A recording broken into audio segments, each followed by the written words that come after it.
colleague is working on, like I said, diabetic retinopathy screening using artificial intelligence. And the idea is, since we know the grading, grade 1, grade 2, grade 3, grade 4, in grade 1 you want to see this kind of maybe intraretinal microaneurysms, you want to see this, you want to see that. Then the idea is if we can take a good picture of the retina, upload it to a server, teach this server how to differentiate a dot hemorrhage from a normal retina, teach it how to identify a hard exudate, then it can just use an algorithm and tell us this is grade 1, this is grade 3.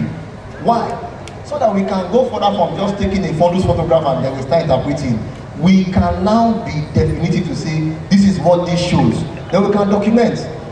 For some of us that have had the misfortune of being in medical legal cases, when one goes to court and says this is what I saw, the judge will say, how do I know that's what you saw? You need the case note. Before you even read the case note, the patient said they already tamper with that case note. But with such things, we can say, it's not my word. This is what the algorithm detected as a so day. This is what that algorithm detected. 2 years later, you can see the trend of the management.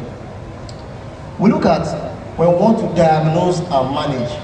Commonly, when people come with certain conditions like retinal detachment, and it has to be managed, we send the person off, the person goes for the surgery, comes back, and then we say, oh, is it good? For some of us that probably have a B scan, have OCT, we can document. But there are now algorithms that will actually tell us the amount of attachment between what the 10 layer of the retina that has been achieved after the surgery. The reason is this: if you don't have that algorithm, it's not something you can see physically.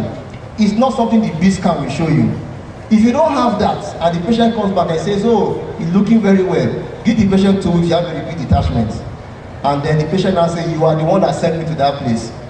I went to go and spend millions, and now I can't see. It becomes important. If for adventure I want to bring up a presentation, I just put it in. Artificial intelligence education. It tells me how many pages do you want? What talking tone do you want? And it gives it to me. If I have been asked to produce a project work and I'm writing, a simple writing style can be the difference between having that admission to a PhD and being rejected. Just the way the person writes when he's writing a statement of purpose or writing his his study plan. It can tell your writing style is not authoritative. Your writing. Thank you so much, Dr. Musa. That was a very brilliant presentation. But my question is, I'm a very, very good follower of AI because it makes things easier. But I don't know if, thank God you are also one of the proponents. I don't know, you mentioned something which for me was of concern. If AI helps us in virtually everything, I'm sure one day there's going to be a way where it helps us to, put in the toilet. But now, you mentioned something about students, and you were hoping that their ears were closed. Now, is there a line? Can we draw that line between we as humans learn by ourselves and the point where AI helps us? Because like you mentioned, if students have access to this AI, then it's going to help them do virtually everything, and they'll not be able to process their brain, develop their brain. So is there a line between AI and how we develop ourselves as students? Anyone could be a student, even adults could be students. So is there a way we can draw that line? Thank you. Thank you, Dr. Apollao. One of my professors once told me, no matter how ferocious a chicken looks, it still meets airport at the end of the day. So what it means is, if we as educators, as trainers, as mentors, must control this from happening, then we must get ahead of the time so that it doesn't catch up with us. There's no way we are going to say that students should not get involved in this, because it will make their work easier, it will make our work easier. I'll give an example: Turnitin or plagiarism software. Those days you put your paper in, it gives you the score and tells that this is the amount of plagiarism. But if you look through them now, they also have artificial intelligence scanners, which you can now enable to tell you what amount of that work might have gone through an artificial intelligence generator. It's a way where we must go ahead. So it's not a matter of prevention or stifling development, stifling expansion. It is we that should go ahead so that we can control it. Remember, at the end of the day, it's an algorithm. So somebody wrote that code. The person writing that code has an ethical responsibility to moderate that code, so it is not being used for the wrong purpose. Thank you, sir. Good morning, everybody. My question is simple. When I tried to, from a presentation, I couldn't draw the distinction from a presentation, the distinction between AI and virtual learning, which happened during COVID. I wanted to find out if there is a distinction between AI and virtual learning. And secondly, this question about the ethical aspect of AI, I think we just touched on it yesterday. There's ChatGPT that if you give a student an essay on effect of this and you put that in ChatGPT, it gives you an essay, tell them how many words and so how can we effectively draw the line between an essay written from the individual's head and that written by ChatGPT? Like I said yesterday, some universities that initially encouraged the use of AI because of its benefits are now, disabling AI from their system so that students don't get to use it. And yet now we want to start encouraging when we don't even have the things to check some of these things. So what's your take on that?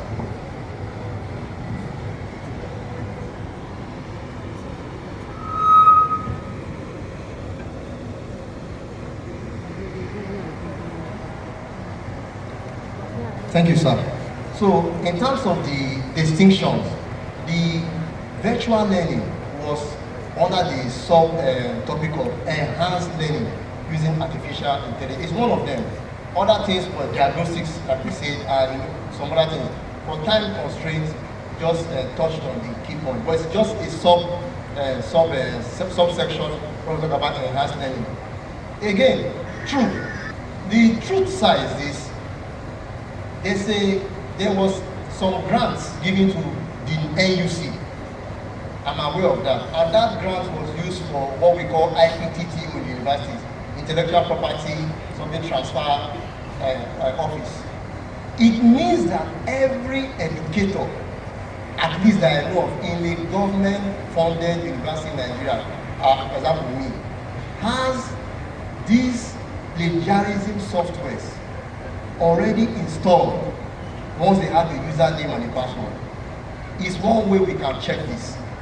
But then, what if it's a written exam? True. What if it's something that's true? We cannot have any 100% system. In any way, we still must understand it in our own context before we now say this is how far we can go, this is how far we will not be willing to go. That's my own opinion, the opinion of the authors. But it's a real challenge that we have to look at, sir. Thank you, sir.